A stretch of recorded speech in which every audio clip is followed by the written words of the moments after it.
Hey everybody, hanging out with a new friend of mine, Jason here from Fret Nation, and had a buddy of mine, Matt Valencia, send me a text last night with my original 5-string, my own 5-string that I built when I worked for Jim in the 90s, and he brought it here today to do the shop tour and drop it off, and I thought, hey, let's make a quick video, and it's actually Jason's idea. Let's make a quick video about the sort of the history of Tyler basses. And I was telling him that Jim obviously got famous working with session cats like Landau and Huff, but pretty quickly also started building basses for Neil Steubenhaus and Abel Boreal and Michael Rhodes and Mark Brown, who right here actually is his gig bag, because this is the gig bag we would sell these basses in. But I built this bass, and I was the instigator for what became Psychedelic Vomit. When we did this guitar for Landau, the original Psychedelic Vomit, I was sanding down a turquoise guitar, and it was turquoise and silver and wood all over. And I said, hey Jim, this looks like something Mike would like. And he goes, well, he's coming in, leave it on your bench. And Mike came in, and he was like, oh, what is this? And Jim and him added the other red and the purple and the black, and then they sanded it some more. So I was like, hey, let's do a bass. And we were like, instead of sanding it all the way, we actually just sanded just the front and the back, Psychedelic Vomit.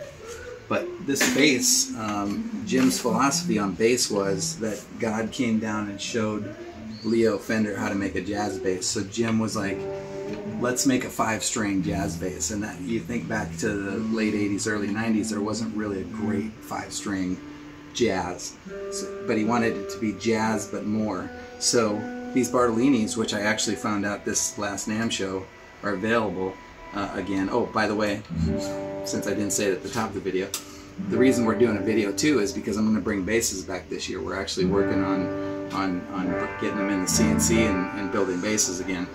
But so I was talking to Bartolini, and they actually are now found the jigs to make these pickups just like they did back in the 90s, with an individual coil under each pickup, and then it has a Demeter preamp in it that was designed by Demeter, and Jim was part of it, and it's bass, middle, and treble. And there's a couple fun things about this that over normal basses is, first off, it has an active pan circuit. It's like left and right on your stereo, so you don't lose gain up the middle like a stacked pot. So it doesn't turn each pickup down just a little when you're in the middle position. It's both pickups full out. The volume, normal, but then this was put on almost as a joke. This is 10 dB of just extra gain, and I think it was Steubenhaus who instigated it, because you go into a studio and you got your passive bass and you're playing the gig, and the engineer will look at you and go, are your knobs all the way up? Do you got any more gain? And you're thinking to yourself, you can just gain it up on your mic pre, bro. Nice. But this is there for folks to go, oh yeah, you want more gain? Great.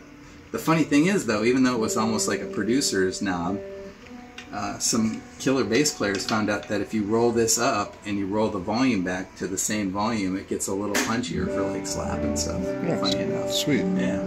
So I added this switch to be passive, active passive, because when I was playing this in the 90s, I was in a band called Peace Child, and we were playing around town, and I was like, Jim, this thing goes, the battery dies, I don't have time to take the back plate off. This is before battery box days and stuff, and do all that. So it wires the pickups directly to here, because this is an active pan circuit, not passive like most basses. And gosh, I mean, painted the neck black to match. And I met a guy who owned this, and said, if you ever want to sell it, let me know. But honestly, I don't play 5-string so much anymore. But when my buddy sent this to me, we're gonna have a museum one day, and this is the first odd finish Tyler bass ever, because we had just done Psychedelic Vomit, and I was like, I want Psychedelic Vomit, since I helped instigate it. And it's one of the first basses, as proved by the fact that it doesn't have a serial number, but I have extra old serial numbers available, so I'm going to put an old serial number on it. But it's going to be here for me to do research and development on, and listen to, and A/B with the basses that we're bringing out this year, and hopefully we'll be working with Fret Nation on selling some of these things to you guys. So there you go. Yeah, looking forward to it. All right, thank you.